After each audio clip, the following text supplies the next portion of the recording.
ഓം നമോ ഭഗവതേ വാസുദേവായ. നമ്മുടെ ഈ യജ്ഞത്തിൻ്റെ ധന്യമായി 4ാമത്തെ വേളയിൽ ഗോവിന്ദ അഭിഷേകം കഴിഞ്ഞ തീർത്ഥം നമ്മുടെയൊക്കെ കൈകളിൽ തന്നിരുന്നു. നമ്മളെല്ലാവരും അത് സേവിച്ചിട്ടുണ്ടല്ലേ. എന്താണ് തീർത്ഥം? തീർത്ഥം എന്ന് പറഞ്ഞാൽ എന്താ?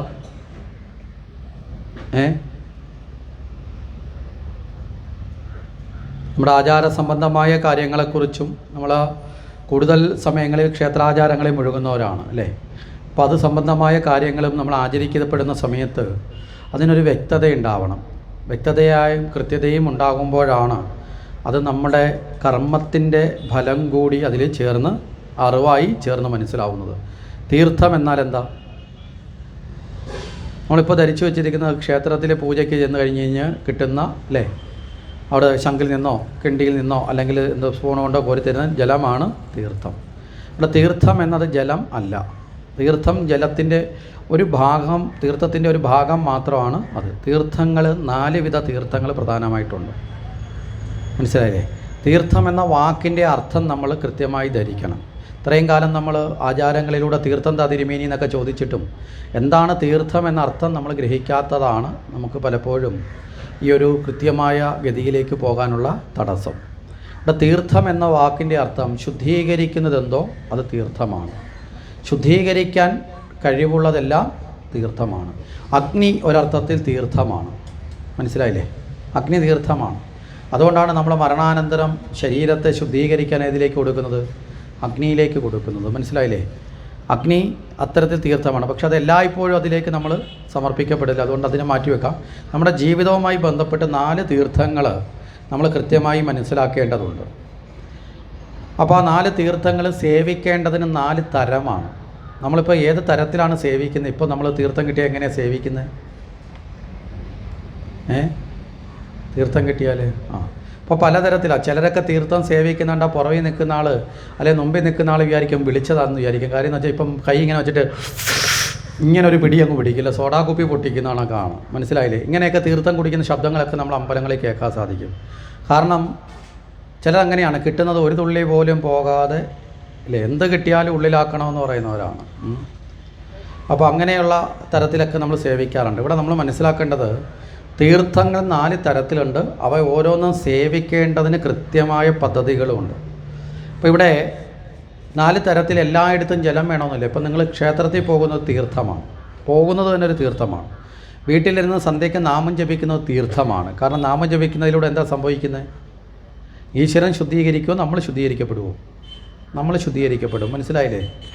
അതുപോലെ തന്നെ ഗുരുവിൻ്റെ സമീപത്തേക്ക് പോകുന്നത് തീർത്ഥമാണ്. മനസ്സിലായില്ലേ? നമ്മൾ ഗുരുക്കന്മാരുടെ അടുത്ത്, മഹാത്മാക്കളുടെ അടുത്ത് പോകുന്നത് തീർത്ഥമാണ്. മനസ്സിലായോ? അങ്ങനെ അറിവ് ലഭിക്കുന്ന എന്തിനേയും നമുക്ക് തീർത്ഥം എന്ന് പറയാം. അങ്ങനെ വ്യത്യസ്തമായ തീർത്ഥങ്ങളുണ്ട്. ഇനി 4 തരം തീർത്ഥങ്ങളുള്ളത്, നമ്മൾ പ്രധാനമായും 4 തരം തീർത്ഥങ്ങളുള്ളതെന്ന് എടുത്തു കഴിഞ്ഞാൽ, ഒന്ന് ദേവതീർത്ഥമാണ്. ഒന്നാമത്തത് ശബ്ദമില്ലായിരിക്കും. ഒന്നാമത്തത് ആരോഗ്യം വരും. ഇച്ചിരി കഴിയുമ്പോൾ ഊണ് ഉണ്ട്, ഉറപ്പാണ്.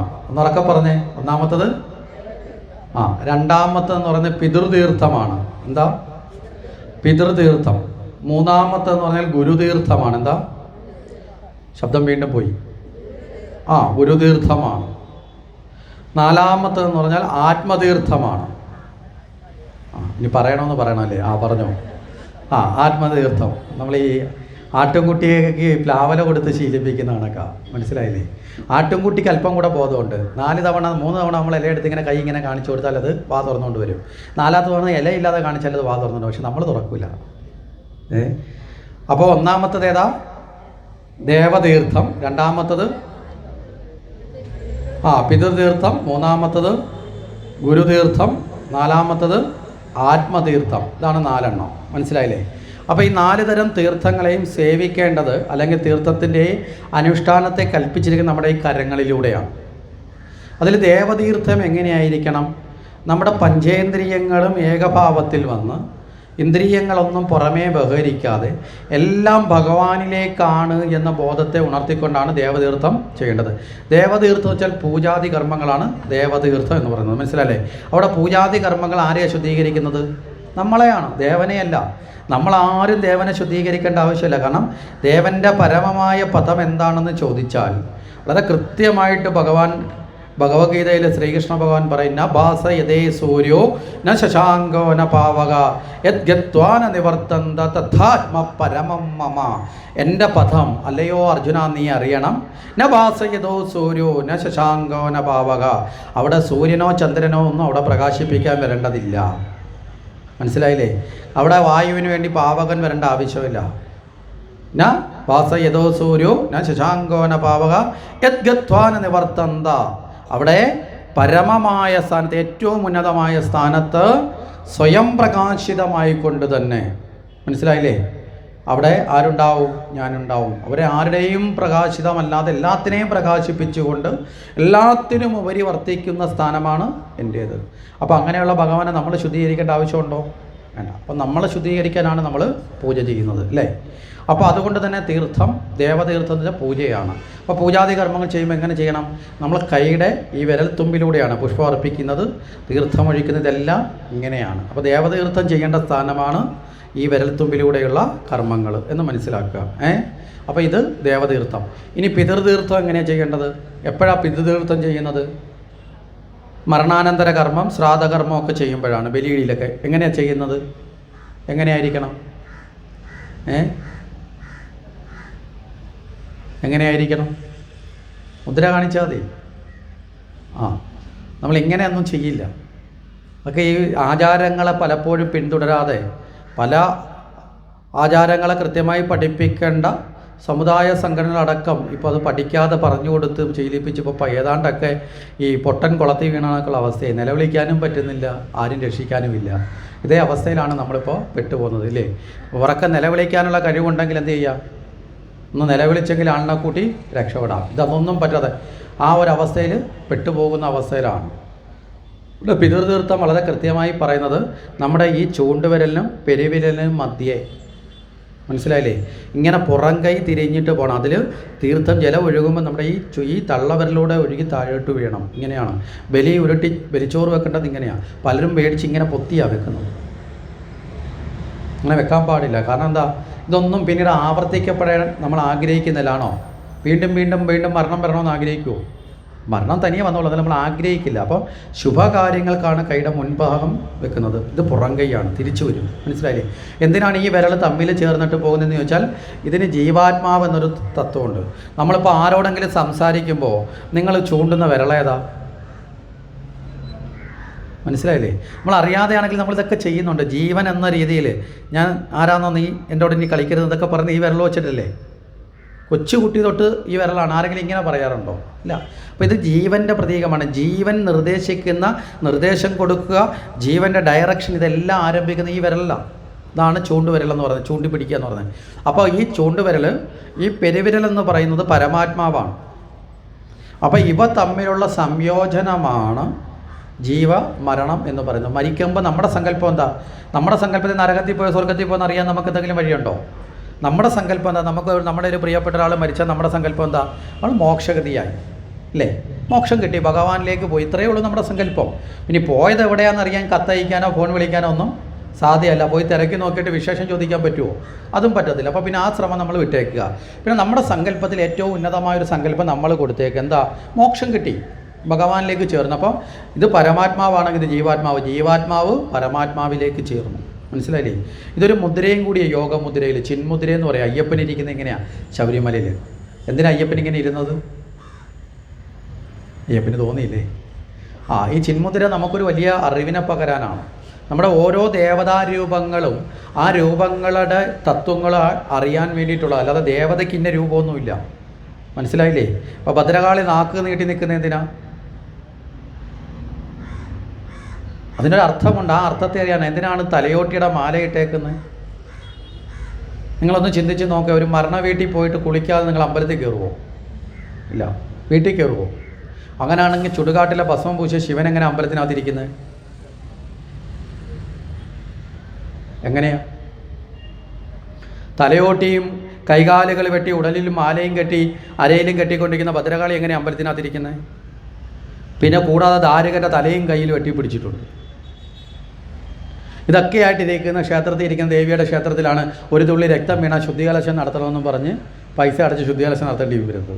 നമ്മളെ കയ്യിലോ കാലം മുറിഞ്ഞ് രക്തം വീണ് അശുദ്ധമായാൽ ഇല്ലേ, ഒരു മാംസകഷ്ണം വന്ന് വീണാലും കാക്കോത്തി കൊണ്ടിട്ടാലും പുണ്യവെള്ളം തളിച്ച് ശുദ്ധിയാക്കുന്നത് അതോടെ. അങ്ങനെയാണെങ്കിൽ തലയോട്ടി എന്ന് പറയുന്നത് ജഡത്തിൻ്റെ ഭാഗമല്ലേ അല്ലേ? അപ്പോൾ പിന്നെന്താ? ഇതൊക്കെ നമ്മുടെ ചിന്തയെ ഉണർത്താനാണ്. ഇതൊന്നും ചിന്തിക്കാതെ നമ്മൾ വെറുതെ പോയി അമ്പലത്തിന് മുമ്പിൽ പോയി തൊഴുന്നുണ്ടെങ്കിൽ നമ്മൾ മൂഢന്മാരാണെന്ന് വിചാരിക്കേണ്ടി വരും. എന്തിനാണ് ഇങ്ങനെ ഒരു രൂപത്തിൽ ഭഗവാനെ ഇരുത്തുക? ഇങ്ങനെ ഒരു രൂപം എന്തിനാണ്? മനസ്സിലായില്ലേ? അതിൻ്റെ ആശയത്തെ അറിയാൻ ശ്രമിക്കണം. ഇല്ലെങ്കിൽ ഇല്ലാതെ വരുമ്പോഴാണ്, നമുക്കിതിൻ്റെ അർത്ഥം അറിയാതെ വരുമ്പോഴാണ് മറ്റുള്ളവർ നമ്മളെ അന്ധവിശ്വാസികളെന്ന് കളിയാക്കുന്നത്. അപ്പം നമ്മൾ തലകുനിച്ചങ്ങ് നടന്നു പോകും. കാരണം എന്താ? അവൻ പറഞ്ഞത് ശരിയാണല്ലേ, 5 തലയുള്ള പാമ്പിനെ നിങ്ങൾ ആരെങ്കിലും കണ്ടിട്ടുണ്ടോ? ഏതെങ്കിലും ഡിസ്കവറി ചാനലിലോ ജിയോഗ്രഫിക് ചാനലിലോ എങ്ങാനും പുറത്തു വിട്ടിട്ടുണ്ടോ? ഇന്ന് വരെ ആരെങ്കിലും കണ്ടോ? പിന്നെ 5 തലയുള്ള പാമ്പിനകത്ത് കടലിൻ്റെ മേളിൽ ഒരാൾ കിടക്കുന്ന, ആര്? മഹാവിഷ്ണു. ചുമ്മാ പോടാ കള്ളത്തരം എന്ന് ഒരാൾ മുഖത്ത് നോക്കി പറഞ്ഞാൽ നമുക്ക് തലകുനിക്കേണ്ട ഗതികേടല്ലേ ഇപ്പോൾ ഉള്ളത്? അല്ലേ? നമ്മൾ ആലോചിക്കുക. നമ്മൾ മനസ്സിലാക്കേണ്ടത് കുറച്ചൊക്കെ മുതിർന്നവർ പിന്നെയും രക്ഷപ്പെട്ടു. കാരണം അടുത്ത തലമുറയിലേക്ക് വരുന്ന കുട്ടികളുടെ മുമ്പിൽ സോഷ്യൽ മീഡിയയിലൂടെ മതപരിവർത്തനത്തിനും മതവിദ്വേഷം വളർത്തുന്നവരും വളരെ ബോധപൂർവം ഇങ്ങനെയുള്ള ചോദ്യങ്ങൾ ചോദിച്ചുകൊണ്ടിരിക്കുകയാണ്. പ്രത്യേകിച്ച് പെൺകുട്ടികളുടെ ഇടയിലാണ് ഈ പ്രവർത്തനം. കാരണം ആൺകുട്ടികളുടെ അടുത്ത് ചോദിക്കാൻ ഒരു 15 വയസ്സ് കഴിഞ്ഞാൽ മിക്കവാറും പലർക്കും ബോധം കാണത്തില്ല. ബോധമുള്ളവൻ്റെ അടുത്ത് ചോദിച്ചാലേ ബോധക്കേട് ഉണ്ടാക്കാൻ പറ്റൂ. വളർത്തി നമ്മൾ ആ പരുവത്തിലാത്തി എത്തിച്ചു. കാരണം എന്താ? അമ്പലത്തിൽ പോകണ്ട, ഈശ്വരനാമം ചൊല്ലണ്ട, ഭാഗവതം വായിക്കരുത്, രാമായണം പഠിക്കരുത്. എൻ്റെ കുട്ടിക്ക് ഒത്തിരി പഠിക്കാണ്ട് പഠിച്ച് അവസാനം അവൻ കൃത്യമായിട്ട് ക്യൂ നിൽക്കാൻ പഠിക്കും, ഇഞ്ചക്ഷൻ എടുക്കാൻ വരെ പഠിച്ചു. പണ്ടൊക്കെ ഇഞ്ചക്ഷൻ എടുക്കണമെങ്കിൽ നേഴ്സിങ്ങിന് പോകണമെങ്കിൽ, ഇപ്പോൾ അതൊന്നും പോകണ്ട. മനസ്സിലായില്ലേ?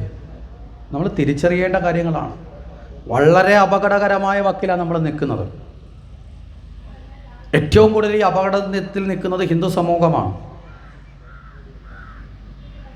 ഹിന്ദു സമൂഹം എന്നൊക്കെ പറഞ്ഞാൽ ചിലർക്ക് ഇഷ്ടപ്പെടത്തില്ല. ഹിന്ദു എന്ന് പറയാൻ പാടില്ലെന്നൊക്കെയാണ് ഇപ്പോൾ തിട്ടൂരങ്ങളൊക്കെ ഉള്ളത്. ഹിന്ദു എന്ന് പറഞ്ഞാൽ എന്തോ വൃത്തികെട്ട സാധനമാണ്. പകരം നായരെന്ന് പറയാം, ഈഴവരെന്ന് പറയാം, ആശാരി എന്ന് പറയാം, ബ്രാഹ്മണൻ എന്ന് പറയാം, കുറവനെന്ന് പറയാം, പൊലയനെന്ന് പറയാം. അതിൻ്റെയൊക്കെ പേരും വാലും വെച്ച് പൊക്കി പിടിച്ച് അഭിമാനത്തോടെ നടക്കാം. പണ്ടേ നമ്മുടെ പൂർവികന്മാർക്ക് വാലുണ്ടായിരുന്നു എന്നൊക്കെ ഡാർവിൻ്റെ പരിണാമ സിദ്ധാന്ത പ്രകാരം ഉണ്ടായിരുന്നു. അതൊക്കെ തേഞ്ഞാൽ ഇപ്പം മനുഷ്യനായിരുന്നു. എന്നാലും ഇപ്പോഴും വാല് പൊക്കി പിടിക്കുന്നതിൽ ഒരു കുറവും നമുക്കില്ല. എന്ത് വാല? ജാതി വാല്. ഇത് പൊക്കിപ്പിടിച്ച് തമ്മിലടിച്ച് കലകിച്ച് അവസാനം നാമാവിശേഷമായി സ്വയം തല്ലിത്തീരുന്ന അവസ്ഥയിലല്ലേ ഇപ്പം നമ്മുടെ അവസ്ഥ? ആദ്യം ഉപേക്ഷിക്കേണ്ടതിനെ ഉപേക്ഷിക്കാൻ സാധിക്കണം. ആചാര്യന്മാരെ പിന്തുടരേണ്ട, അതിനുശേഷം വന്ന നേതാക്കന്മാരെ വിശ്വസിക്കാനേ കൊള്ളില്ല ഒരു സമുദായത്തിൻ്റെയും. ശ്രീനാരായണ ഗുരുദേവനും ശങ്കരാചാര്യരും ചട്ടമ്പിസ്വാമിയൊക്കെ പരസ്പരം ഒരുമയും ഐക്യവും ഉള്ളവരായിരുന്നു. പരസ്പരം ജ്യേഷ്ഠാനുജന്മാരാണെന്ന് പരസ്പരം ഒരുമിച്ചിരുന്ന് സമ്മതിച്ചവരവരൊക്കെ അല്ലേ? അവർക്ക് ശേഷം പുറകെ വന്നവരൊക്കെ എന്താ? സ്വന്തം കുടുംബത്തിനും പണം ഉണ്ടാക്കാനും വേണ്ടിയിട്ടാണ് ഇപ്പോൾ ഇതിനെയൊക്കെ നയിക്കുന്നത്. ആചാര്യന്മാർ എന്തുദ്ദേശിച്ചോ അതിന് വിപരീതമായിട്ട് പോയിക്കൊണ്ടിരിക്കുക നമ്മുടെ ഇപ്പോഴത്തെ അവസ്ഥ. ശരിയല്ലേ?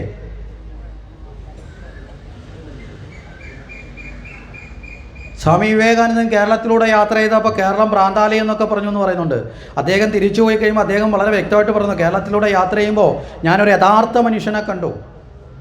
ആരെയെന്നറിയോ? മാനവതയുടെ പൂർണ്ണമായ ദർശനത്തിൽ സമഭാവനയുണ്ടായിരുന്ന ചട്ടമ്പി സ്വാമിയുമായിട്ട് 3 ദിവസം ഒരുമിച്ചിരുന്നു സ്വാമി വിവേകാനന്ദൻ. ഇപ്പോൾ ചിലർക്ക് ചോദിക്കും, ശ്രീനാരായണ ഗുരുദേവൻ യഥാർത്ഥ മനുഷ്യനല്ലേ? അദ്ദേഹമായിട്ട് കണ്ടുമുട്ടിയിട്ടില്ല, അത്രയേ ഉള്ളൂ. ആ ഗുരുദേവനും അതുപോലെ ചട്ടമ്പി സ്വാമിയൊക്കെ പരസ്പരം ഒരേ സഹോദരന്മാരെ കണക്ക് ഒരുമിച്ചിരുന്നിട്ടുണ്ട് ഇല്ലേ? ചരിത്രം അതല്ലേ പഠിപ്പിച്ചത്? ആണോ അല്ലയോ? ഇന്ന് നമ്മളൊക്കെ പണ്ട് നഷ്ടപ്പെട്ട വാല് വീണ്ടും പൊക്കി പിടിക്കുക. എന്തിനാ? നല്ലതാണ് പൊക്കി പിടിക്കുന്നതുകൊണ്ട് എന്തെങ്കിലും ഗുണമുണ്ടെങ്കിൽ. ഇപ്പം ഗുണമൊന്നുമില്ല, തമ്മിലടിക്കാൻ വേണ്ടി മാത്രമോ? എല്ലാവരിലും ഒരു ഈശ്വരനാണ്, എല്ലാവരിലും ഒരേ ശക്തിയാണ്, എല്ലാവരെയും നിലനിർത്തിയിരിക്കുന്ന ഒരേ ബ്രഹ്മത്തിലാണ്, ഒരേ ഈശ്വരൻ്റെ സൃഷ്ടിയിലാണ് എന്നൊക്കെ നമ്മൾ വായിച്ച് പഠിക്കുമ്പോഴും ആ ക്ഷേത്രത്തിലെത്തി ഭഗവാനെ തൊഴുത് പുറത്തോട്ട് ഇറങ്ങിക്കഴിഞ്ഞാൽ പിന്നെ നമ്മൾ വേറെ, അവർ വേറെ, ഇവർ വേറെ അല്ലേ? നമ്മളൊന്ന് ആലോചിച്ച് നോക്കുക. ഇവിടെയാണ് വളരെ കൃത്യമായി ഭഗവത്ഗീതയിൽ പോലും ഭഗവാൻ പറയും, സമദർശിത്വം ഉണ്ടാവണം. അല്ലയോ അർജുന, എൻ്റെ ഒരു ഭക്തനുണ്ടാകേണ്ട യോഗ്യത എന്നെ കാണുന്നത് പോലെ സർവ്വജീവജാലങ്ങളെയും കണ്ട് ബഹുമാനിക്കാനുള്ള അവസ്ഥയുള്ളവനെയാണ് അറിവുള്ളവനെന്ന് വിളിക്കുന്നത്. മനസ്സിലായില്ലേ? സമദർശിത്വം വളരെ കൃത്യമായിട്ട് പറയും. ബ്രഹ്മജ്ഞാനിയായ ബ്രാഹ്മണനെയും, ബ്രാഹ്മണൻ വെച്ചാൽ ബ്രഹ്മജ്ഞാനി എന്നാണ്, അറിവുള്ളവനെയും അറിവില്ലാത്തവനെയും, പാമരനെയും ചണ്ഡാലനെയും, ചണ്ഡാലൻ എന്ന് വെച്ചാൽ ഏറ്റവും മോശപ്പെട്ട ജീവിതം നയിക്കുന്നവനെയും, മനസ്സിലായില്ലേ? മദ്യപിച്ച് പട്ടിമാംസം വരെ കഴിച്ചു കിടക്കുന്ന കുളിയില്ലാത്ത നനയില്ലാത്ത ചണ്ഡാലനെയും അതുപോലെ വലിയ ആഠ്യനായിട്ട് ജീവിക്കുന്ന ധനികനായിട്ടുള്ളവനെയും അറിവുള്ളവനെയും അറിവില്ലാത്തവനെയും ഏതൊക്കെ തരത്തിൽ വ്യത്യാസമുള്ളവനെയും പട്ടിയെയും പശുവിനെയും മൃഗങ്ങളെയും സർവ്വതിനിലും ഒരേപോലെ ഈശ്വരനാണ് വസിക്കുന്നതെന്ന ബോധമുള്ളവനെയാണ് പണ്ഡിതൻ എന്ന് വിളിക്കുന്നത്. ഇപ്പം നമ്മൾ പണ്ഡിതനിലാണോ? നമ്മൾ മനസ്സിലാക്കുക, തിരിച്ചറിവിൻ്റെ പാതയിലേക്ക് നമ്മൾ എത്തണം. വേറെ അർത്ഥത്തിലല്ല പറഞ്ഞത്. ഇത്തരം രൂപങ്ങളിലൊക്കെ ഭഗവാൻ എന്താണോ നമ്മളെ പഠിപ്പിക്കാൻ ആഗ്രഹിക്കുന്നത് പഠിക്കാൻ നമ്മൾ ശ്രമിക്കുക. അല്ലാതെ അമ്പലത്തിൽ പോയ ഭഗവാനെ നോക്കി തൊഴുത് എൻ്റെ കാര്യങ്ങളൊക്കെ നടക്കണേ ഭഗവാനെ എന്ന് പറഞ്ഞ് അർച്ചന കഴിച്ചു പ്രസാദവും വാങ്ങി തിരിച്ചു പോകുന്ന ഇടയ്ക്ക് 2-3 നേരത്ത് കുശലവും പറഞ്ഞ് വീട്ടിൽ പോകുന്നതല്ല ഈശ്വരാരാധന. ഓരോ സ്റ്റെപ്പ് ബൈ സ്റ്റെപ്പായിട്ട് നമ്മൾ ആ ഈശ്വരനെക്കുറിച്ച് പഠിക്കാൻ നമുക്ക് സാധിക്കണം. അത് പഠിപ്പിക്കുവാനുള്ള സംവിധാനങ്ങൾ നമ്മുടെ ക്ഷേത്രങ്ങളിൽ ഉണ്ടാവണം. നമ്മുടെ ഒരു കുട്ടിപ്രായത്തിൽ ക്ഷേത്രത്തിലേക്ക് വന്നു പോകുന്ന കുട്ടികൾ ഒരു പ്രായം കഴിഞ്ഞാൽ പിന്നെ ക്ഷേത്രത്തിൽ വരാറേയില്ല. എന്താ കാരണം? വരേണ്ടതിൻ്റെ ആവശ്യകത എന്താണെന്ന് അവരെ ബോധ്യപ്പെടുത്തുന്നില്ല. അതാണ് യാഥാർത്ഥ്യം.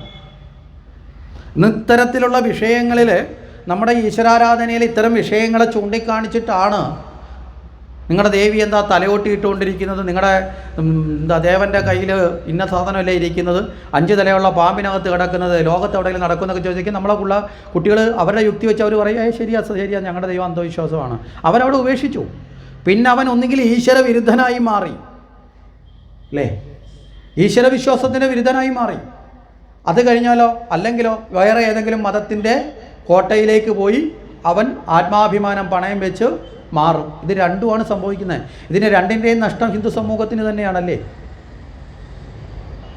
ആണോ അല്ലയോ? നമ്മൾ ചിന്തിച്ച് നോക്കുക. ഇതിനൊക്കെയാണ് ഉടനടി പരിഹാരം കാണേണ്ടത്. അല്ല ദേവപ്രശ്നം നടത്തി ജീർണാവസ്ഥയെ ഉദ്ധരിക്കലും അല്ലെങ്കിൽ മറ്റുള്ള കുളം പണിയിലൊക്കെ അതൊക്കെ രണ്ടാമത്തെ ഘട്ടം. ആദ്യം മനുഷ്യനെ ശുദ്ധീകരിക്കണം. ദ ഫസ്റ്റ് വൺ, ഏറ്റവും വലിയ പ്രയോറിറ്റി കൊടുക്കേണ്ടത്, വളരെ വേഗത്തിൽ കൊടുക്കേണ്ടത് നമ്മുടെ ഭക്തജനങ്ങളുടെ ശുദ്ധീകരണമാണ്. അവരെ നവീകരിക്കാനുള്ള പ്രക്രിയകൾ ഉണ്ടാവണം. ആധ്യാത്മിക ജീവിത ദർശനങ്ങളെക്കുറിച്ചുള്ള പഠന ക്ലാസ്സുകൾ ഉണ്ടാവണം. അറിയാവുന്നത് പഠിപ്പിക്കുക, പരസ്പരം അങ്ങോട്ടും ഇങ്ങോട്ടും ചർച്ചകളുണ്ടാവണം. കുട്ടികൾക്ക് മാത്രമല്ല, മുതിർന്നവർക്കടക്കം. നമ്മുടെ രക്ഷകർത്താക്കൾ തിരിച്ചറിയണം. ആധ്യാത്മിക ക്ലാസ്സുകൾ തുടങ്ങിയാൽ കുട്ടികളെ അയക്കാൻ രക്ഷകർത്താക്കൾ പറയുന്ന ഒരുപാട് കാര്യം. 1 പഠിക്കാനുണ്ട്, 2 കൊണ്ടുവരാൻ ആളില്ല, റോഡ് മറികടക്കണം, ഇല്ലേ? ഇങ്ങനെയുള്ള അനവധി കാര്യങ്ങൾ പറയും. അവസാനം വന്ന് ഭഗവാനെ മുമ്പിൽ ചോദിക്കും, ഭഗവാനെ എൻ്റെ മക്കളെന്താ ഇങ്ങനെ ആയിപ്പോയെന്ന്. ഭഗവാൻ നമ്മളെ നോക്കി പുച്ഛിക്കത്തതേ ഉള്ളൂ. വളരെ കൃത്യമായ പഠന ക്ലാസ്സുകൾ നടക്കണം. ആ പഠന ക്ലാസ്സുകൾ സന്യാസി സൃഷ്ടിക്കാനല്ല. നിങ്ങൾ വിചാരിക്കുക ആധ്യാത്മികമൊക്കെ പഠിച്ച സന്യാസിയായി പോയി മക്കളൊക്കെ ഇനി കുറി രുദ്രാക്ഷമൊക്കെ ഇട്ട് വേറെ ഏതെങ്കിലും, അല്ലേ? ചില അച്ഛനമ്മമാരൊക്കെ പറയുന്നത് അവൻ സിഗരറ്റ് വലിച്ചാലും കുഴപ്പമില്ല, വെള്ളം അടിച്ചാലും കുഴപ്പമില്ല, സന്യാസി ആവായിരുന്നു ആദ്യം. അങ്ങനെ ചിന്തിക്കുന്ന അച്ഛനമ്മമാരുടെ ലോകത്താണ് നമ്മളൊക്കെ ഇപ്പോൾ ജീവിക്കുന്നത്. സന്യാസി ഒന്നും ആവണമെങ്കിൽ അതിനൊക്കെ ഒരു വിധിയും യോഗ്യതയും ഉണ്ടെങ്കിൽ മാത്രമേ ആവുള്ളൂ. അല്ലാതെ ആരെ ഇറങ്ങി പുറപ്പെട്ടാലും തിരിച്ചിഞ്ഞ് പോരത്തേ ഉള്ളൂ. റോക്കറ്റ് പോകുന്നതൊക്കെ തിരിച്ചിഞ്ഞ് പോരും. അങ്ങനെയൊന്നും ആവാൻ പറ്റില്ല. അതിനൊന്നുമല്ല, ശരിയായ ജീവിത ദർശനത്തെ നിലനിർത്താനാണ്. നമ്മളത് ഒരു ജീവിതത്തിൻ്റെ ആചരണം എന്ന നിലയിൽ തിരിച്ചറിയണം. ഇതൊക്കെ പഠിച്ചു കഴിഞ്ഞാൽ പിന്നെ അവരൊന്നും വേറെ ഏതോ ഒരു ലോകത്താണ് ജീവിക്കാൻ കൊള്ളാത്തവരായി പോകുന്നൊന്നും വിചാരിക്കരുത്. അപ്പം നിങ്ങളും ചിലപ്പോൾ പറയും ഇതൊക്കെ പറയുന്ന ഇവനും ഇവിടെ വന്നിരുന്ന് ഇതിനകത്ത് ഇരുന്നുകൊണ്ട് കുറിയൊക്കെ തൊട്ടുകൊണ്ടിരുന്ന് പറയണം. ഇതൊക്കെ ഇവിടെ ഇരുന്ന് പറയുന്നുണ്ട്. അല്ലാത്ത സമയത്ത് അല്ലാതെ ജീവിക്കാൻ നല്ലതുപോലെ അറിയാം. മേഖലയിൽ പ്രവർത്തിക്കുന്നതുകൊണ്ട് മനസ്സിലായില്ലേ? നല്ലതുപോലെ ജീവിക്കാൻ പറ്റുന്ന മേഖലയിൽ പ്രവർത്തിക്കുന്നുണ്ട്. നല്ല ഗംഭീരമായിട്ട് കൊല്ലത്ത് ഒരു ആയുർവേദ ഹോസ്പിറ്റൽ നടത്തുന്നുണ്ട്. അതുപോലെയുള്ള മറ്റ് സ്ഥാപനങ്ങളും ഒക്കെ നടത്തുന്നുണ്ട്. ഇതൊക്കെ ഇവിടെ ഇരുന്നുകൊണ്ടും അതിൻ്റെയും കാര്യങ്ങൾ ചെയ്തുകൊണ്ട് തന്നെ ഇവിടെ ഇരിക്കുന്നത്. ജീവിക്കാൻ പഠിക്കാനാണ് നമ്മുടെ ഗ്രന്ഥങ്ങൾ. ആത്മബലം തരാനാണ്. ജീവിതത്തിൽ ചെറിയ പരാജയങ്ങളുണ്ടെങ്കിൽ ആത്മഹത്യ ചെയ്യുന്ന ഭീരുവാവാനല്ല. ഇന്നിപ്പോൾ കാണുന്നത് എങ്ങനെയാണ്? ഒരു ചെറിയ ബിസിനസ് ചെയ്യാൻ ഇറങ്ങിക്കഴിഞ്ഞാൽ ആദ്യം ഒരു പരാജയം വന്നാൽ അപ്പോഴേ ഇനി എന്നെക്കൊണ്ട് പറ്റത്തില്ല, എന്നെക്കൊണ്ടൊന്നും പറ്റത്തില്ല, അവിടെ തകർന്നു, അല്ലേ? പിന്നെ ആത്മഹത്യ ചെയ്യുന്നവരായി മാറുക, അല്ലെങ്കിൽ വിഷാദ രോഗമുള്ളവരായി മാറുക. അങ്ങനെയല്ല. എത്ര തവണ മറിഞ്ഞു വീണാലും വീണ്ടും വീണ്ടും എഴുന്നേറ്റ് നടക്കാനുള്ള ഉൾക്കരുത്തുണ്ടാവണം. നടന്ന് വീണേ നടക്കാൻ പിടിക്കൂല്ലേ? അത് ജീവിതത്തിലും ഉണ്ടാവണം. കുട്ടിക്കാലത്ത് കുഞ്ഞായിട്ടിരിക്കുമ്പോൾ മാത്രമല്ല, ജീവിതത്തിലും അങ്ങനെയുള്ള ശീലമാണ്. നമ്മുടെ കുഞ്ഞുങ്ങളെ അങ്ങനെ പ്രാപ്തരാക്കണം. തെറ്റായ വഴിയെ പോയി പണം ഉണ്ടാക്കാൻ പഠിപ്പിക്കരുതെന്ന് മാത്രമേ ഉള്ളൂ. ശരിയായ വഴിയിൽ നല്ലതുപോലെ അധ്വാനിച്ച് കഷ്ടപ്പെട്ട് നേടാവുന്ന അത്രയും പണം ഉണ്ടാക്കാൻ തന്നെ പഠിപ്പിക്കണം. അപ്പം ഇതുപോലൊരു യജ്ഞം നടക്കണമെങ്കിൽ പണം വേണ്ടേ? വേണോ വേണ്ടയോ? വേണം. അതിന് കൊടുക്കണമെങ്കിൽ നമ്മുടെ കയ്യിൽ പണം വേണ്ടേ? അതോ പട്ടിണി കിടക്കുന്നതിൻ്റെ ഭാഗത്തുനിന്ന് കുറേ ഊരി കൊടുത്തിട്ട് കാര്യമുണ്ടോ? മനസ്സിലായോ? പുഷ്ടിപ്പെടണമെങ്കിൽ അതും ആവശ്യമാണ്. നമ്മൾ അതുകൊണ്ട് ആ ഒരു നിലയിലേക്ക് നമ്മളെ പരിവർത്തനം ചെയ്യാൻ നമ്മൾ ആദ്യം തയ്യാറാവുക. ബാക്കിയെല്ലാം പിന്നീടുണ്ടാവും. അതിനുള്ള കേന്ദ്രങ്ങളായി നമ്മുടെ ക്ഷേത്രങ്ങളും മാറണം. അതാണ് ക്ഷേത്രങ്ങളിൽ നടക്കേണ്ട നവീകരണം. ഒരു ക്ഷേത്രം വലുതാവുക എന്ന് പറഞ്ഞാൽ വലിയ കെട്ടിടം പൊക്കുക, വലിയ ശ്രീകോലമൊക്കെ കൃഷ്ണശിലയിൽ പണിയുക എന്നുള്ളത് മാത്രമല്ല, അതിനനുസരിച്ച് അവിടുത്തെ ജനങ്ങളുടെ ജീവിതത്തിൻ്റെ നിലവാരം ഉയരണം. മനസ്സിലാവുന്നുണ്ടോ? പണക്കാരനാവുക എന്നുള്ളതല്ല ജീവിത നിലവാരം എന്ന് ഉദ്ദേശിക്കുന്നത്. മുമ്പേ പണം വേണമെന്ന് പറഞ്ഞിട്ടുണ്ടെങ്കിൽ അതല്ല. അത് മാത്രമല്ല, എല്ലാ തരത്തിലും ജീവിത മൂല്യങ്ങളുള്ളവരായി മാറണം. ഓരോ കുടുംബങ്ങൾ ഈടുറ്റ കുടുംബങ്ങളായി മാറണം. വേണ്ടേ? സ്വഭാവങ്ങളിൽ, സാമൂഹിക ബന്ധങ്ങളിൽ, പരസ്പരമുള്ള വിശ്വാസത്തിൽ, എല്ലാത്തിലും മികവുറ്റ നിലയിലേക്ക് നമുക്ക് മാറാൻ സാധിക്കാം. അതിനൊക്കെ നമ്മൾ ഈശ്വരനെ പഠിക്കുന്നത് അറിവിൻ്റെ പടിയിൽ നിന്നുകൊണ്ട് ഓരോരോ പടി മുന്നോട്ട് പോകണം. വേണ്ടേ? അതോ എല്ലാ ദിവസവും ഒരുപോലെയാണോ? ആ അവസ്ഥയിൽ ഇപ്പോൾ ഒരു കൃത്യമായൊരു തരത്തിൽ പറഞ്ഞാൽ ഈ അംഗൻവാടികളിലൊക്കെ പോയി കഴിഞ്ഞാൽ കുട്ടികളെ ആനയെന്ന് പഠിപ്പിക്കാൻ വേണ്ടി ആനയുടെ ഫോട്ടോ ഒട്ടിക്കുമല്ലോ. ഈ ഫോട്ടോ കാണിച്ചിട്ട് ജീവിതകാലം മുഴുവൻ ഫോട്ടോ മാത്രം കണ്ട് ആന എന്ന് പറഞ്ഞുകൊണ്ട് നടക്കുന്ന അവസ്ഥയിലാണ് ഇപ്പം നമ്മുടെ ഈശ്വര വിശ്വാസം. ഈ ആന എന്ന് പറഞ്ഞ് ചിത്രത്തിൽ കണ്ട സ്ഥാനത്ത് നേരിട്ട് കാണണ്ടേ? നേരിട്ട് കാണുന്ന പരിവർത്തനത്തിലേക്ക് നമ്മൾ പോകുന്നുണ്ടോ? നേരിട്ട് കാണുമ്പോഴല്ലേ ഈ ചിത്രത്തിനപ്പുറം ആനയുടെ മറുഭാഗവും നമുക്ക് ബോധ്യം. ചിത്രത്തിൻ്റെ മറുഭാഗം എടുത്ത് നോക്കാൻ പറ്റുമോ? ആനയുടെ പടമുള്ള ചിത്രത്തിൻ്റെ മറുഭാഗം നോക്കാൻ പറ്റുമോ? അപ്പുറത്തെ ഭാഗത്ത് പോയി നോക്കാൻ പറ്റുമോ? ആനയുടെ പുറകിൽ പോയി ആനയെ നോക്കാൻ പറ്റുമോ? മുമ്പിൽ പോയി നോക്കാൻ പറ്റുമോ? ചിത്രത്തിൽ എവിടെ നോക്കിയാലും ഒരുപോലെയാണ്. അപ്പം അതുപോലെയാണ് ഈശ്വരൻ എന്ന് പറയുന്ന വിഗ്രഹത്തിൽ നോക്കിയാൽ ഒരു ഭാഗമേ ഉള്ളൂ. അതിൻ്റെ മറ്റു ഭാഗങ്ങൾ കാണണമെങ്കിൽ അറിവ് കൊണ്ട് അതിലേക്ക് പഠനം നടക്കണം. അത് നമ്മൾ പരിശ്രമത്തിലൂടെ നമ്മളെ ബോധത്തിലൂടെ വളർത്തിയെടുക്കണം. ശരി, ഇവിടെ പറഞ്ഞു വന്നത് അവിടെ ചിന്മുദ്ര എന്ന് പറയപ്പെടുന്ന ജീവാത്മ പരമാത്മ ഐക്യമാണ്. മനസ്സിലായില്ലേ?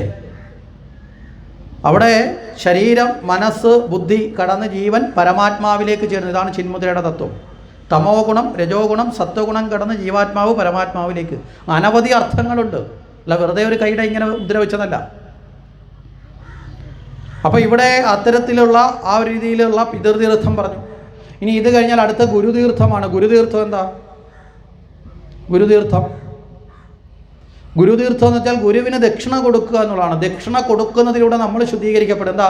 സമർപ്പിക്കുന്നതിലൂടെ ശുദ്ധീകരിക്കപ്പെടും, ത്യജിക്കുന്നതിലൂടെ ശുദ്ധീകരിക്കപ്പെടും. മനസ്സിലായില്ലേ? അപ്പോൾ ഗുരുവിന് തീർത്ഥം കൊടുക്കുന്നത് എങ്ങനെയാണ്? ഗുരുവിന് ദക്ഷിണ കൊടുക്കുന്നത് എങ്ങനെയാ?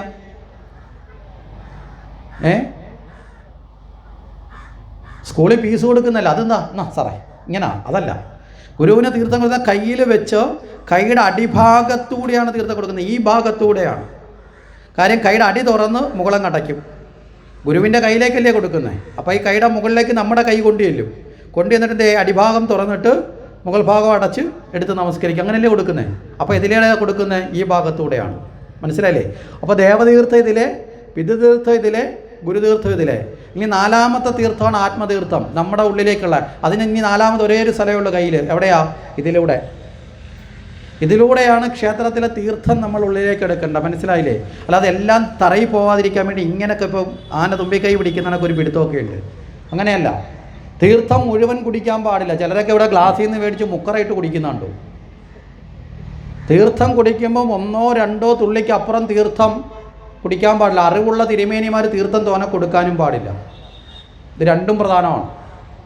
വാങ്ങി ഉപയോഗിക്കുന്നവനും കുറച്ചേ ഉപയോഗിക്കാവൂ, കൊടുക്കുന്നവരും കുറച്ചേ കൊടുക്കാവൂ. ചിലർ പരാതി പറയും, ചില അമ്പലത്തിൽ പോയിട്ട് വന്നിട്ട് തിരുമേനി എന്തൊരു ദുഷ്ടന്, ഇച്ചിരി വെള്ളമായിട്ട് പോലും തോനെ തരത്തില്ലെന്ന്. എന്തുകൊണ്ടാണ്? 2 തുള്ളിയോ 3 തുള്ളിയോ. തീർത്ഥം വായിലല്ല വീഴേണ്ടത്, തീർത്ഥം നാവിലാണ് വീഴേണ്ടത്. നാക്ക് പുറത്തോട്ട് നീട്ടി ആ നാവിൻ്റെ തുമ്പിലേക്ക് ഈ കരമൂലത്തിലൂടെ ഒഴിക്കുന്ന, ഇവിടെ ഒരു ചെറിയ ചാല് പോലെ ഉണ്ട്. നമ്മുടെ രേഖാസിദ്ധാന്തം പറഞ്ഞാൽ ഇത് ആരോഗ്യരേഖയാണ് അല്ലേ? ഈ ആരോഗ്യരേഖയിലൂടെ അവനവനിലേക്ക് തീർത്ഥം വരണം. നാവ് പുറത്തോട്ട് നീട്ടി നാവിലാണ് ഒഴിക്കേണ്ടത്. അതുകൊണ്ട് ആ ചുണ്ടിത്തട്ടെന്ന് പറഞ്ഞാൽ എല്ലാവരും വിചാരിക്കും ഈ വായിൽ ഒഴിക്കുമ്പോൾ എന്താ ചുണ്ടി തട്ടാത്തത്. വായിൽ ഒഴിച്ചാലേ ചുണ്ടി തട്ടൂ, നാവിലൊഴിച്ചാൽ ചുണ്ടി തട്ടില്ല. കാര്യം വായ്ക്ക് പുറത്തോട്ട് വരാനുള്ള കഴിവ് ഏതിനുണ്ട്? ഉണ്ടോ ഇല്ലയോ? ആവശ്യമില്ലാത്തതിനൊക്കെ പുറത്തെടുക്കുന്നതില്ലേ? ആവശ്യത്തിൽ നിന്ന് എടുത്ത് കളാം അല്ലേ? നാവ് പുറത്തെടുക്കാത്തവരൊന്നുമല്ലല്ലോ നമ്മൾ. ആ നാവിലേക്കാണ് വേണ്ടത്. നാവിൽ വീഴുമ്പോൾ അതിൻ്റെ മന്ത്രസ്പന്ദനം അത് നമ്മുടെ ശിരസിൻ്റെ കേന്ദ്രങ്ങളിലേക്കാണ് പ്രതിധ്വനിക്കേണ്ടത്. ഇവിടുന്ന് താഴോട്ട് പോകാൻ പാടില്ല തീർത്ഥം. ഇവിടുന്ന് താഴോട്ട് തീർത്ഥം പോയാൽ മൂത്രമായി മാറുമെന്ന് പറഞ്ഞാൽ ചൈതന്യം നഷ്ടപ്പെടും. ഇപ്പം നമ്മൾ ഗ്ലാസ് കണക്കിന് കുടിച്ചവരൊക്കെ ഒന്ന് ഓർക്കുക എന്തായി മാറിയെന്ന്. അത് തീർത്ഥമാണോ തീർത്ഥമല്ലാത്തതാണോ ആയതെന്ന് സ്വയം ഒന്ന് ചിന്തിച്ചാൽ മാത്രം മതി. പറഞ്ഞ മനസ്സിലായില്ലേ? അപ്പോൾ അതാണ് ദേവതീർത്ഥം. ഇങ്ങനെ 4 തരം തീർത്ഥങ്ങളുണ്ട്. പറഞ്ഞ മനസ്സിലായോ?